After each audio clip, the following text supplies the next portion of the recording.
Hello everybody and welcome to the Premier Aircraft FlexJet TV. That says TM, but it's close enough. So this is a thrust vectoring jet from Flex Innovations, who are the same people who have my Kiki Yak. Fingers crossed that I've done a bit more advanced overview to begin this with on why I was so excited when I saw this aeroplane and why I have decided to purchase it. The information that's on the box is actually wrong, because this is for the regular FlexJet.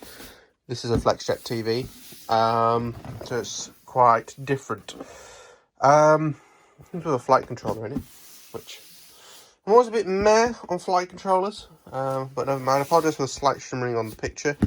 That's just the lights that we have in this room. Also, let me know what you think about the 4K 60 FPS video, because it's a nightmare to deal with, to get it off of the phone. Then my editing program kind of struggles with it slightly because of the computer it's on and blah, blah, blah. So let me know if you really enjoy it, and we'll see if we carry on with it for this channel. It does come in, so the colour screen that I have here is this one, because it's the only one that you can get with the TV thrust vectoring system. But you can also get it in this really nice blue. So if you're getting the regular FlexJet, or they do a FlexJet thrust vectoring in this scheme, then this is the scheme that I would want.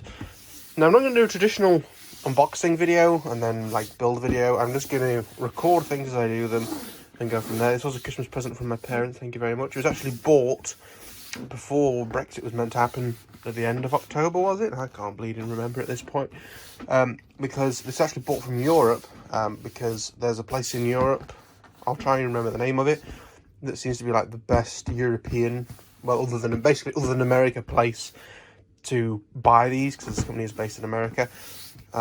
So we'll take it from there. The only problem is because it is technically a German company, the manual that came with it, wherever that is, was in German. So I have got my HP Chromebook here to load the manual on and take it and use that for the instructions.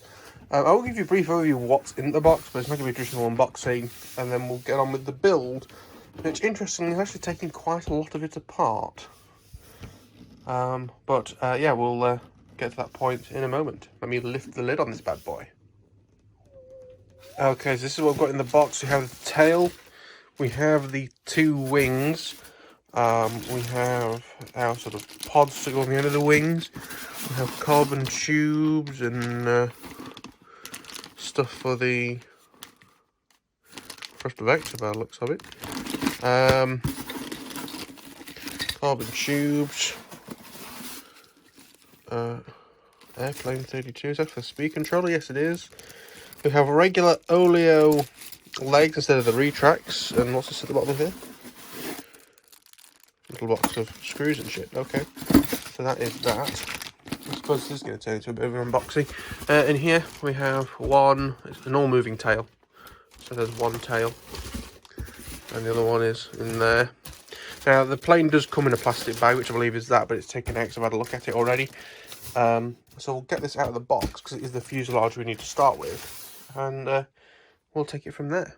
Okay, so the fuselage is out, and first thing I want to say is that it's all a little bit, that's over tightened, this is a bit, how's it going? This hasn't clearly been glued in properly, it's all just kind of scuffed and scraped a little bit. It's kind of disappointing. There's an undercarriage, by the way. We'll oops, pull it away for now. So actually what's very strange is, according to the instructions, the first step is to take most of this off. So we will do that now, I suppose. Also, I need an S-Bus receiver. So for now I'm using this, which is actually a Futaba compatible FreeSky receiver, just to test it with, and then at some point I'll make a decision on what I'm actually going to do in terms of am I going to finally buy a new radio and move away from Futaba, or if I'm going to fork out the £85, it was £85 wasn't it, the £85 roughly for a new receiver for this, whether I should put that towards one of these, or possibly even one of these, but I don't really like them. So probably one of these. But yeah, so the first step is to actually remove these screws and disconnect this hatch, strangely enough. Right, I'm not going to lie, it took a little bit of effort, but eventually we got the screws out and taken this off, obviously, and done the servos. It's actually a Taft Hobby fan. I've had their fans before. Their fans are great, their motors are not, so I'm glad that they've upgraded to their own motor setup. So I believe the next thing to do is remove the actual nozzle itself with these two screws, which are already loose. Okay, so I have removed the tailpipe, which is a piece of plastic.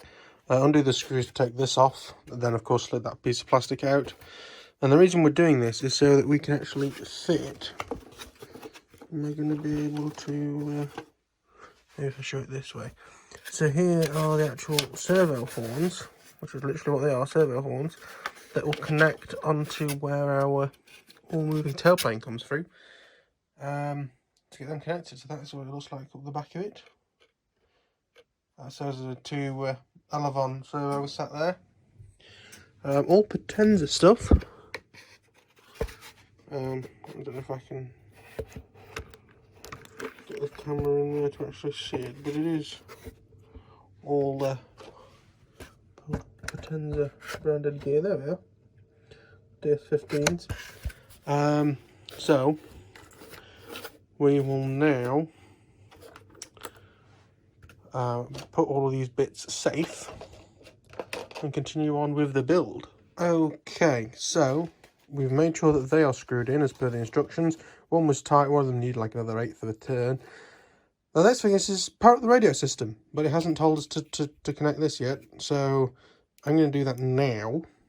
Quickly do a bit of programming in the radio, which is actually further on in the instruction book, so that we can actually get that done, and then we can go on with the rest of the tail installation. So if I pop open the can of peas, we actually have 3 things to connect to your speed controller. There's 2 of them.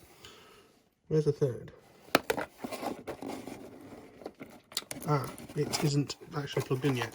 So one of these is speed controller, which is the one with the wrapped up cables, and the other one is for the door sequencer for the retracts.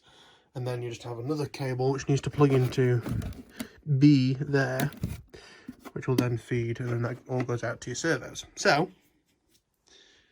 we will get those installed, I suppose.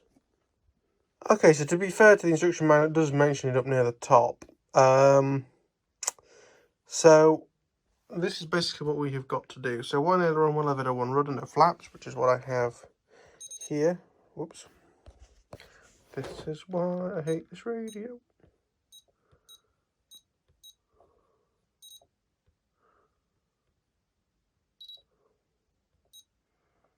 We'll do the binding process in a minute. But these are what we're going to do. So we're going to have everything at 125%, throttle at 100, no reversing required. Make sure they're all at 0. Channel 5 is for the gear, center 2 position switch. Channel 6 for the flight mode, center 3 position switch. And timer is for 2 minutes 10 seconds. Jesus. So I'm going to try and get this bound with this, and we should be fine. So we'll see what happens in a moment. Okay, so I've printed off, well, first of all, I set up the radio. The servos are at 90 degrees as they should, but I have installed both of the all-moving tailplanes, and I have printed off the back page 32 of the manual. So yes, basically you cut them out, including a little V. You fold along the folded lines and tape it on, and then this allows you to line stuff up like that. So I'm going to put out the other one, fold it on those dotted lines, as I say, install it on the other side, and then we can connect it up to the servos. Okay, so those are the tails fitted. The left hand side fitted perfectly, the right hand side needed a light amount of manipulation. And what we've got in here is the sort of hex, these small screws here with the hex end and the Allen key are just used inside to screw those in, and from there that should be the tail just about fitted. I just said to use a drop of thread locker, but it's going into plastic, so I'm always a little bit sceptical on that. But yeah, we'll give that a go.